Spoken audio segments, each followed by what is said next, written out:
Alright, what's up guys? Today we got something cool going on. So, I got a bunch of snakes the other day. Got to set up a couple.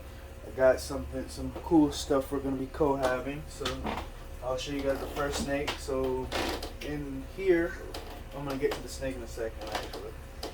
In this tank here, we're going to be putting my corn snake from inside because I have a breeding project. I'm going to try to do something cool. I don't know if it's going to work, but I'll get more into the specs on that.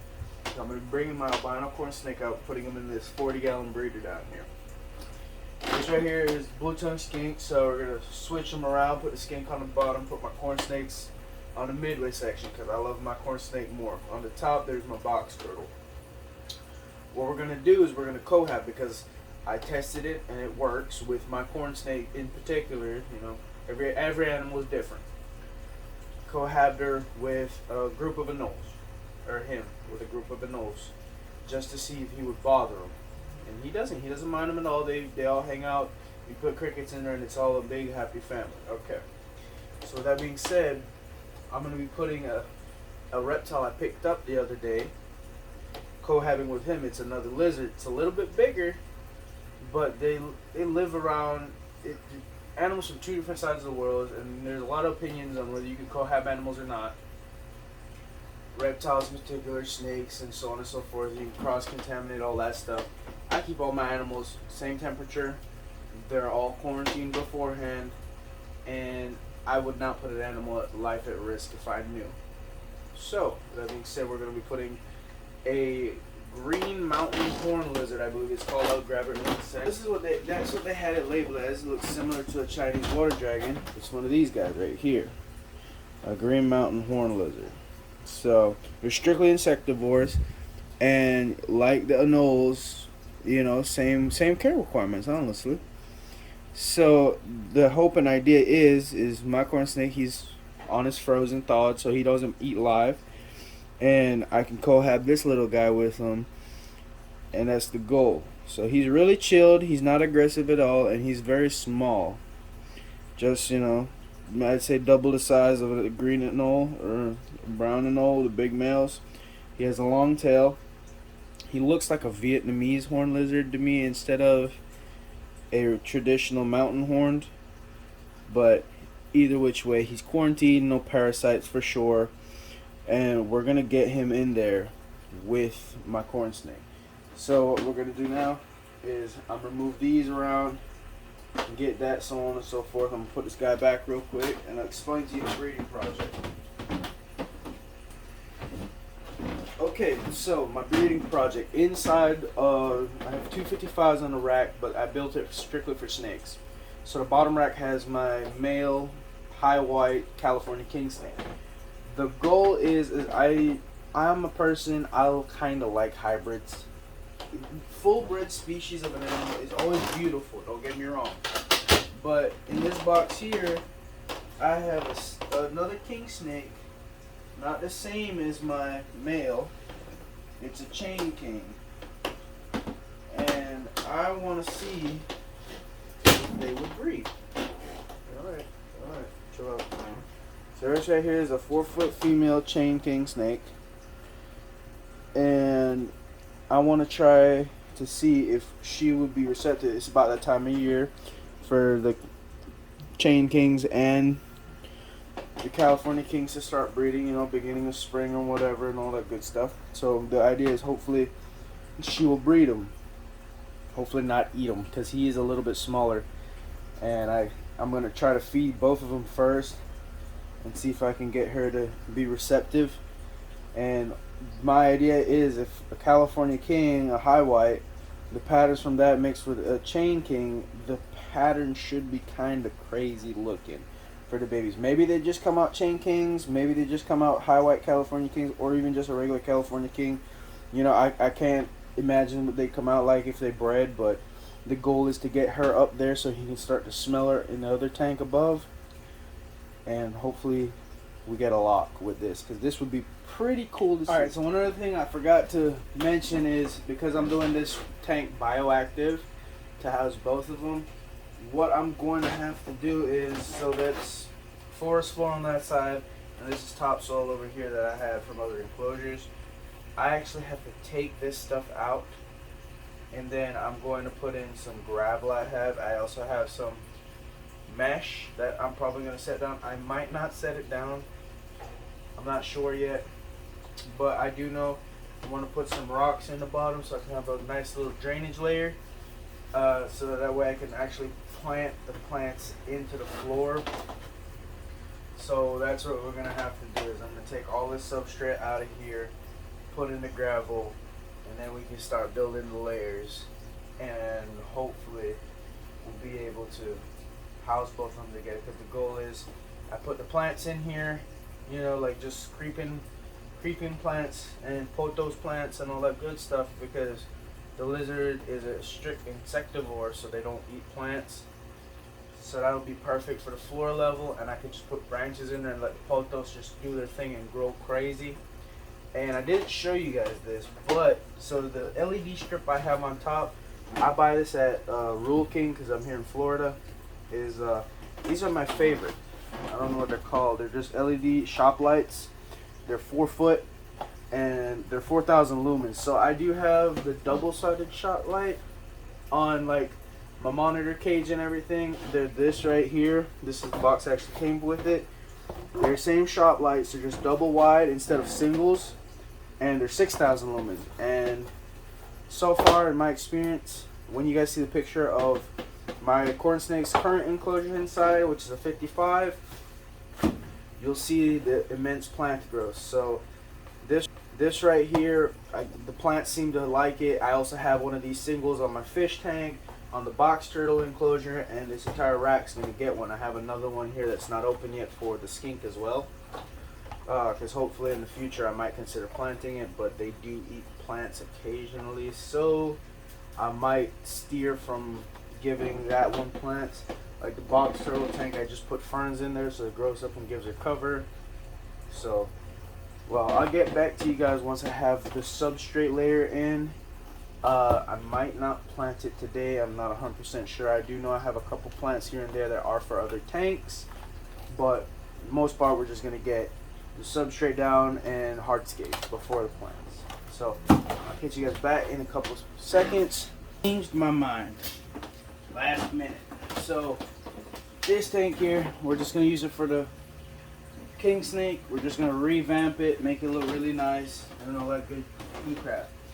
Because in reality, I think about it, and I'm like, the 55 that my corn snake is a lot more spacious and taller. This here is a lot lower to the ground than your average 40 gallon.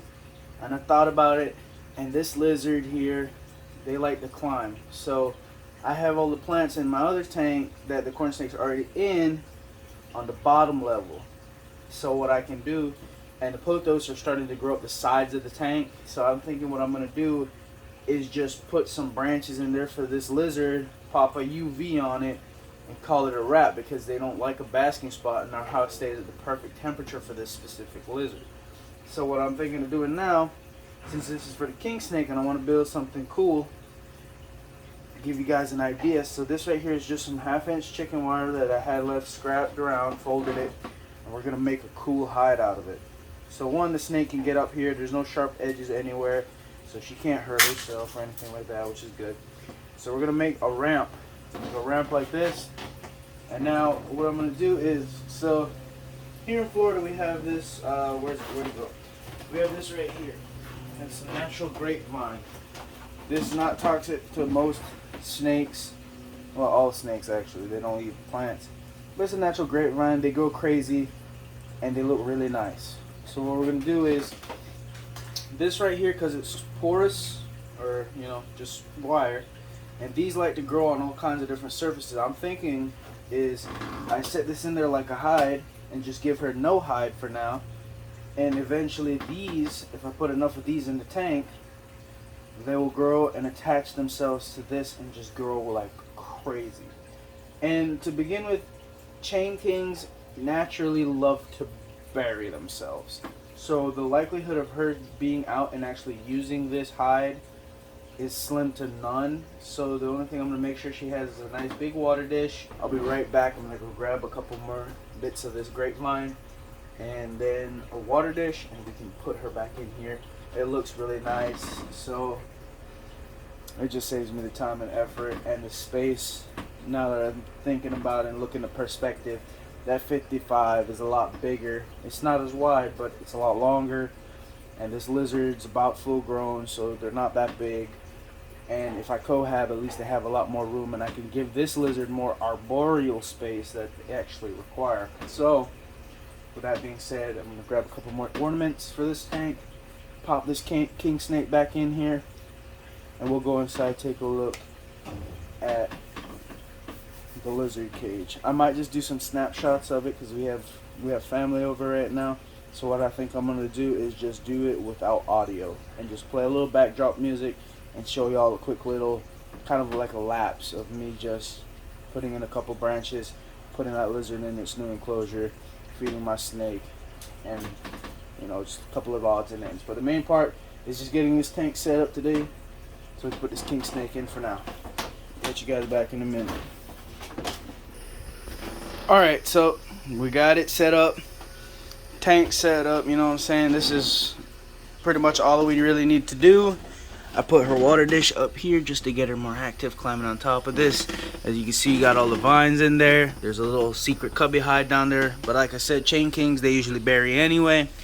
So pretty much this right here is going to be a quick little setup for our chain king snake, and then hopefully we'll try to work on breeding her to the California king. And because I know certain king snakes, they will crossbreed and intergrade. So, and I think that would be pretty cool because not a lot of people do too much with chain kings. So, without further ado, let's get her in there. I'm gonna put these sliding glass doors back on real quick, and I'm gonna get back to you guys, and we'll grab the chain king out and put her in there and see how she likes it. Alright, we got the glass on. I cleaned them off really quick, make them a little cleaner. I got some nice sliding glass doors. This is actually a really cool 40-gallon. Alright, I got my snake box over here. This is like what I used to catch venomous and all the other cool stuff because it's nice and secure. Let's get this chain out and get her into this new enclosure. I need to feed the snakes today anyway, so come on, move your head. Move your head, girly. Yeah, it would have been bad smacking her head down. So let's look at that color on that king snake. That king snake's gorgeous. Alright, let's pop her in here. Here you go. Come on. Go on. There you go. Like I said, she's about 4 foot long. Very beautiful. And straight into the dirt she goes. Look, she's starting to bury herself. That's just chain kings for you.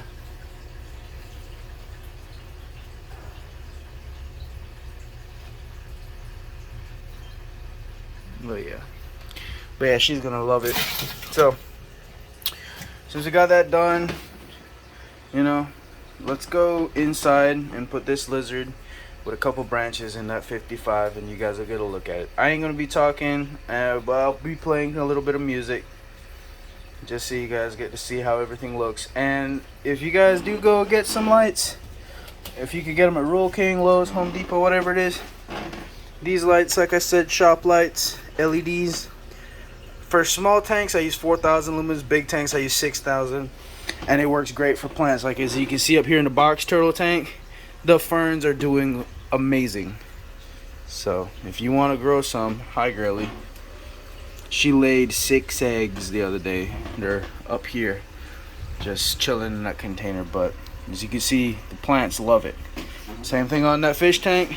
Algae outbreaks, but I also have swords in there, so on and so forth. I got to get some for that big monitor cage, but that's for another time. So let's get inside and set up that lizard.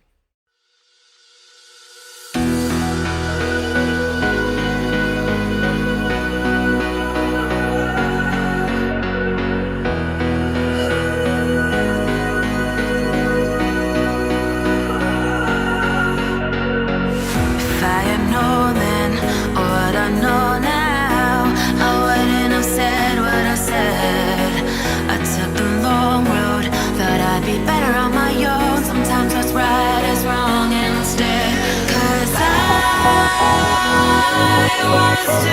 And I didn't understand that you are not one. And I can't wait to see you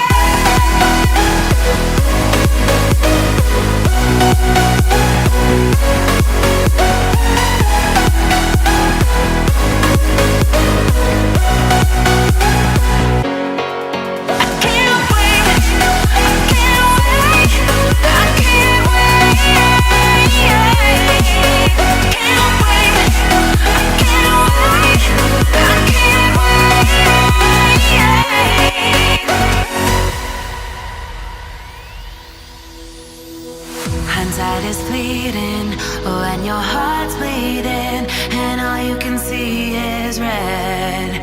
Till you discover it is within each other to forgive and make amends. If I had known then what I know now, I wouldn't have said what I said. I took the long road, thought I'd be better on my own. Sometimes what's right is wrong, and instead, 'cause I